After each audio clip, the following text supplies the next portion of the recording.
Hello everybody and welcome back to more AEW on TEW 2020. We are here week 2 of September in 2022. We are here in Ontario, Canada, continuing our Canadian tour, trying to get a little bit more popularity up north. And we start off with, well, our show of Dark, as Jimmy Shane defeats El Phantasmo. What the hell, Phantasmo scored a 75.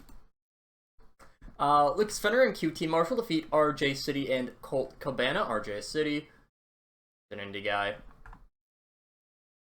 An advertisement plays for Minoru Suzuki. It goes over his history, not just, well, yeah, it's just his history. Both in pro wrestling as well as MMA, because of course he is one of the founders of Pancrase, I think is how you pronounce it. I don't know too much about it. And Suzuki talks about how the style of fighting, this hard-hitting, this Pancrase, I don't know.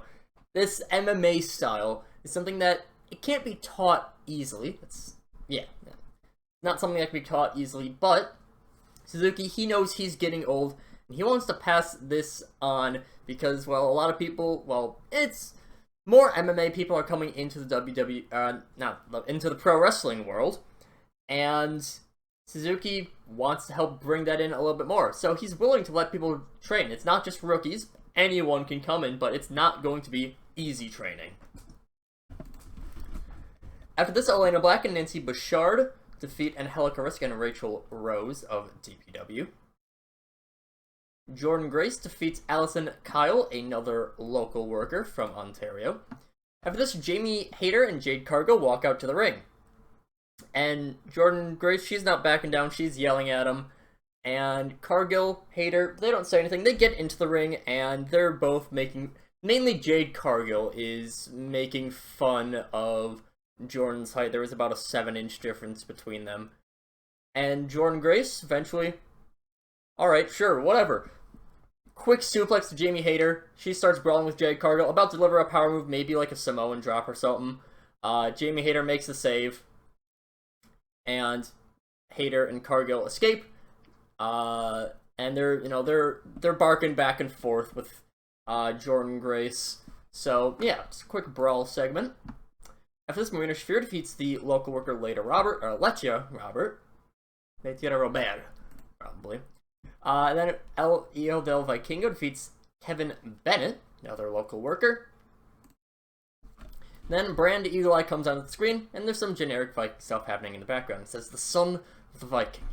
You're someone that's more than just that. Someone more than just another athlete in the sea of mere athletes. No, you are something more. See it in the flames, Vikingo. Now, you need to show the world what you are capable.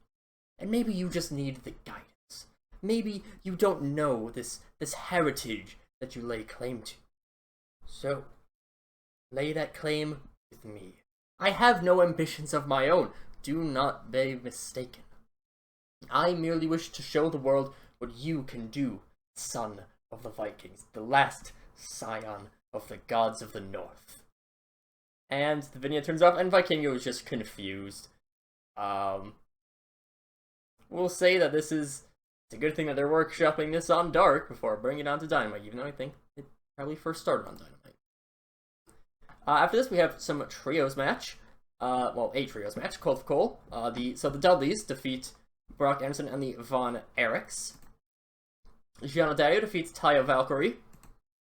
Abaddon defeats Cynthia Regal. And in our main event, the two mid-card champions defeat TH2. 6-3 rated show as we move on to Dynamite. Moving on to our show of Dynamite, we start off with the first match of the Tag Team Breakout Tournament as the Lexing Brothers beat the North. Bit of an upset victory. Now, there will be a little bit of a cut here because I accidentally pressed Run's show. I wasn't actually done booking yet, so give me a moment.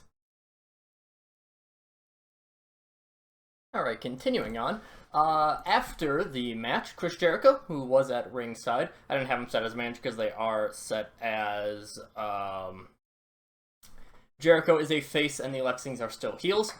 Jericho rushes into the ring and he hugs both of the young brothers, saying them he's so happy with how they did in this match. MJF storms out. His music doesn't even play. He's storming out. He's he's yelling at the North. He's very disappointed in them for failing. And he's yelling at Jericho as well, you're just, passive prime, all this stuff. Jericho's yelling back at MJF, but eventually Griffin Slade shows up from behind, Griffin Slade being MJF's bodyguard, of course, and he knocks down all 3 members of the newly formed Jericho Appreciation Society. After Slade heads out of the ring towards them, and he helps pick up Paige and Alexander, MJF is heard telling the North that they need to earn their paychecks, or all the members of the VIPs Club leave. After this, Paul Heyman, Hangman Adam Page, Jon Moxley, and Brock Lesnar are backstage with the Butcher and the Blade tied to chairs. The 4 former people are interrogating why Butcher and Blade tried to kidnap Hangman and why they've done it with Coda and Kenny. And they're saying, hey, we can't tell you. We're listening to orders. The guy who gave us orders told us not to tell anyone. We don't care what you did to us. A knock comes on the door as the Bunny enters.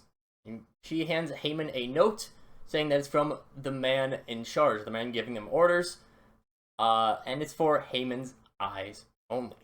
Heyman's reading it, and he sort of gets a concerned look on his face before he crumples it up, and he whispers something back to the Bunny, who nods. She heads off, and 3 wrestlers look confused. Heyman's like, hey, what did you even say to her? And Heyman's like, I can't tell you. I can't explain. You'll have to trust me on this. So, yeah. Interesting stuff going on with the Butcher and the Blade. No, that's fine. Very good rating there. That's fine. After this, Proud and Powerful defeat Charles Betts and Zack Sabre Jr. when Santana submits Sabre Jr. after a miscommunication with Charles Betts. Santana weak link, probably mainly because of the injury. That's fine. Zack Sabre Jr. is pissed off that Charles Betts cost him the match, and despite Betts apologizing profusely, Sabre looks ready to attack Betts. But Kurt Angle, who of course is their manager, slides in, he breaks them up, he's, physically getting between them.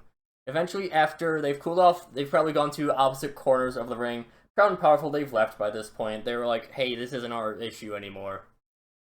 Angle gets the mic, says, Zack, I know you've been upset with Charles recently. I mean, while he is fantastic in the ring, he's fantastic as a worker, and I know that you know that well. You two work so well together.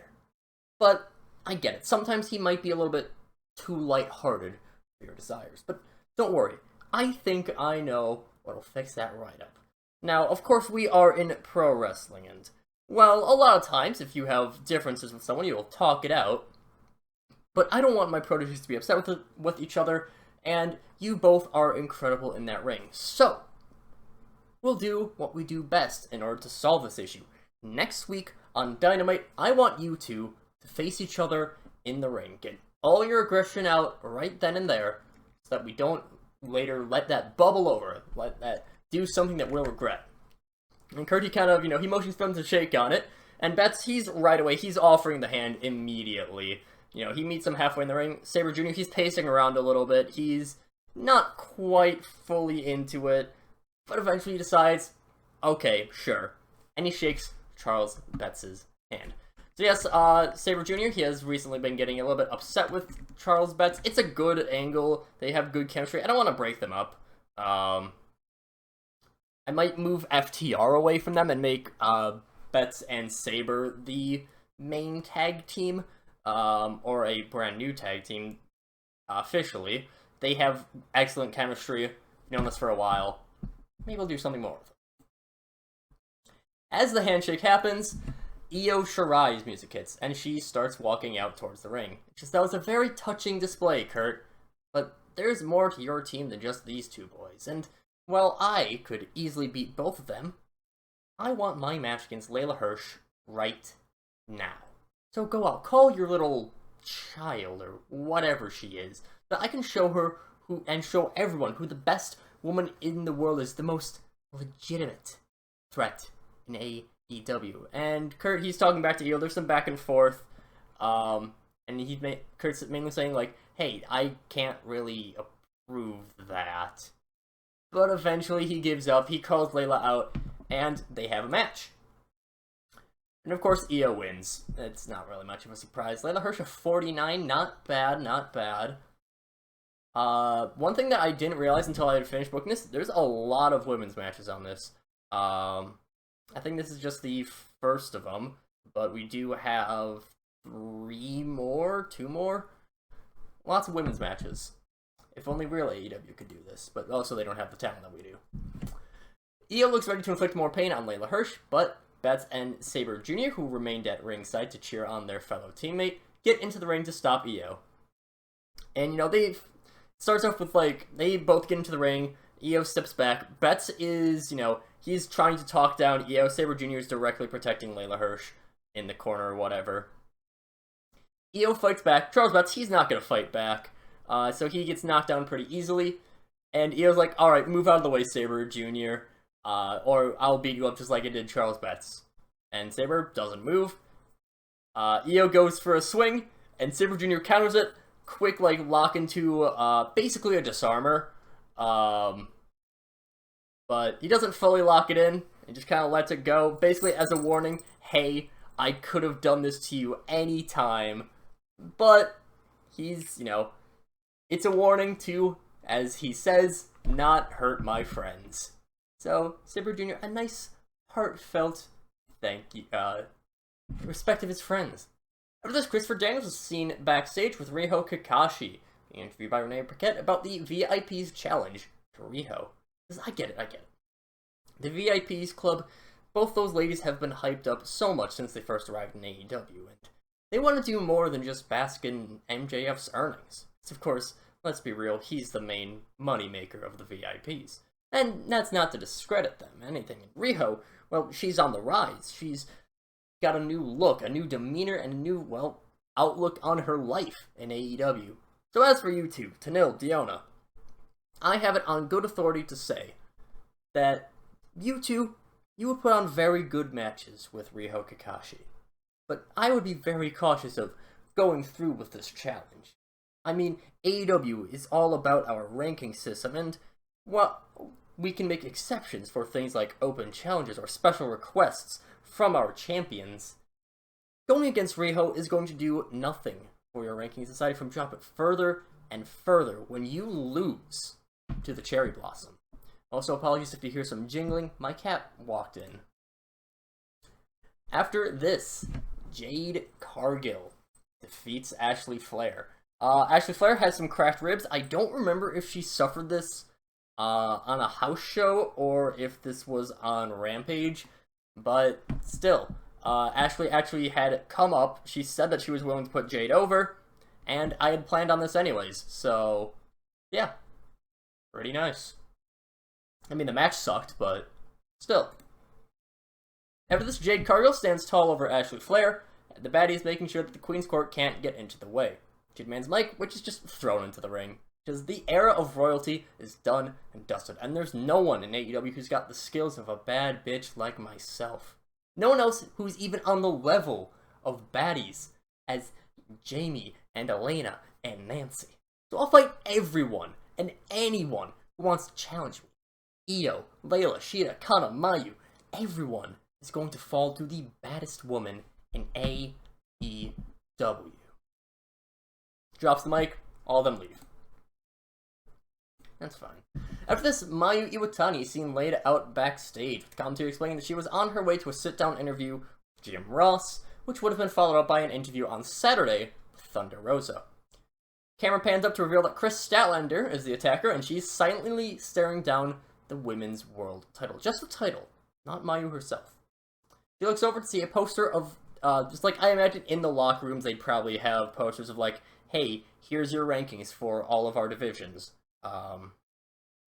And she sees that she's not even in the top 5 for the women's division. She nods at the title before leaving, as medical staff rush in. They're trying to help out Mayu, they're making sure she's okay. But Chris Statlander attacking Mayu Iwatani. After this, Kana makes her return after being curb stomped by Utami, but she then loses in just under 20 minutes to Hikaru Shida in her open challenge. Very good match. I'm happy with that. After this, a vignette of Ricky Stark's place. There was I believe it was before an FTW title defense that Ricky Starks had. Kind of think that. And, it's going through his history, it's going through his path to where he is now in AEW, and as it nears the end of the vignette, he is shown alongside Taz with the FTW title. And he just hands Taz the title, says, I don't need this anymore. Because I have my eyes on the biggest prize in the company, the AEW World title. Now there's the biggest prize in the company, the biggest prize in all of pro wrestling, the AEW World Championship. And in our main event, CM Punk and Christian Cage defeat the Hardy Brothers. Yeah, and this is a pretty predictable match, I think. That finishes our show. 82 show, not bad at all. Few weak matches. Yeah, we had 3 women's matches. A good, half hour of, a good half hour of Team Angle stuff. Which, that might be something I've tried to do a little more. I'm not sure yet. But with that rating taken care of, with this show taken care of, we can move on ahead to Rampage on the Saturday of this week.